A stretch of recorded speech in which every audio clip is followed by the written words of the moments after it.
সেদিনও বিশ্ববিদ্যালয় বন্ধ ছিল, সম্ভবত শনিবার। আমাদের উপরে কি হামলা হয়েছে আপনারা দেখেছেন, কিভাবে হিংস্র জন্তু জানোয়ারের মতো ছাত্রলীগের দুর্বৃত্তরা হামলে পড়েছিল। 22শে ডিসেম্বরও ছিল শনিবার, একইভাবে আমাদের উপরে সেদিন বর্বরোচিত আক্রমণ করেছিল। তো আমরা 2018 সালে কেন হামলার শিকার হয়েছিলাম? আজকে যে সমস্ত তরুণরা বিসিএস দিতে চান, চাকরি পেতে চান, তাদের অধিকারের জন্য কথা বলতে গিয়েই কিন্তু সেদিন আক্রান্ত হয়েছিলাম। একইভাবে 2019 সালের 22শে ডিসেম্বর কিংবা তার পূর্বে 6 অক্টোবর রাত কিংবা পরবর্তী সকাল 7ই অক্টোবর বুয়েটের মেধাবী ছাত্র আবরার ফাহাদের মৃত্যুকে কেন্দ্র করেও বুয়েটের ছাত্ররা যখন কথা বলতে সাহস পাচ্ছিল না, সেই সময় আমরা ঢাকা বিশ্ববিদ্যালয় থেকে ডাকসুর নেতৃবৃন্দ, শামসুন নাহার হলের নেতৃবৃন্দ, সুফিয়া কামাল হলেন নেতৃবৃন্দ, এরকম কয়েকজন তরুণ যারা প্রতিবাদী কোটা সংস্কার আন্দোলনের মধ্যে দিয়ে যারা রাজনীতিতে কিছুটা সরব হয়েছিল, তাদেরকে নিয়ে আবরার ফাহাদের হত্যার প্রতিবাদ করেছিলাম।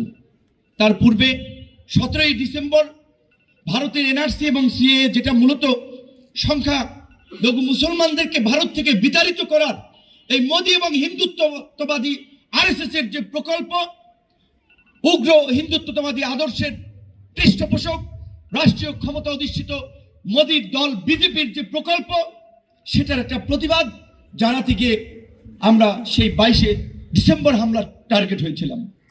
আজকে অনেকেই বলেছে, পূর্বের দুজন বক্তা, যে এটি একটি ঢাকা বিশ্ববিদ্যালয় ইতিহাসের একটি কালো অধ্যায়, যে ঢাকা বিশ্ববিদ্যালয় নির্বাচিত শিক্ষার্থীদের সর্বোচ্চ প্রতিনিধি এবং একটা ঐতিহাসিক নির্বাচন, সেই নির্বাচনের ভিপি ডাকসু থেকে এই প্রোগ্রামটি করা উচিত ছিল। এবং এটা পরিষ্কার এবং সত্য আমাদের উপলব্ধি যে আবার মাঝখানে একটা গ্যাপের পরে যে ডাকসু হয়েছে, সেই ডাকসু সার্বজনীন ডাকসু হতে পারছে না। এটি একটি নির্দিষ্ট রাজনৈতিক মতাদর্শকে প্রমোট করার জন্য এবং প্রতিষ্ঠা করার জন্য একটা প্ল্যাটফর্ম হিসেবে কাজ করছে বলে আমাদের কাছে মনে হচ্ছে।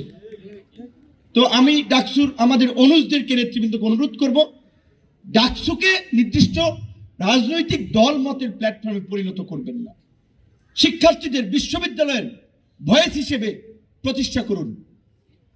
2023 সালের 2 অগস্ট এই ঢাকা বিশ্ববিদ্যালয়ের রাজু ভাস্কর্যের সামনে ছাত্রলীগের জন্তু জানোয়ারের দ্বারা আরো একবার আক্রান্ত হয়েছিলাম। কেন?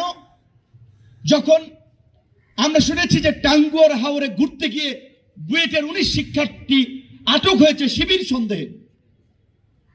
আমরা তাদের রাজনৈতিক পরিচয় খুঁজি নাই, তারা শিবির করে নাকি ছাত্রদল করে নাকি কোন প্ল্যাটফর্ম করে। আমাদের রক্ত টকবক করেছিল যে 19 বুয়েটের মেধাবী শিক্ষার্থী টাঙ্গুয়ার হাওরে ঘুরতে গিয়ে গ্রেপ্তার হবে, তাদের প্রতিবাদ করতে হবে, তাহলে তো বিশ্ববিদ্যালয়ের শিক্ষার্থীরা ভয়ে চুপসে যাবে।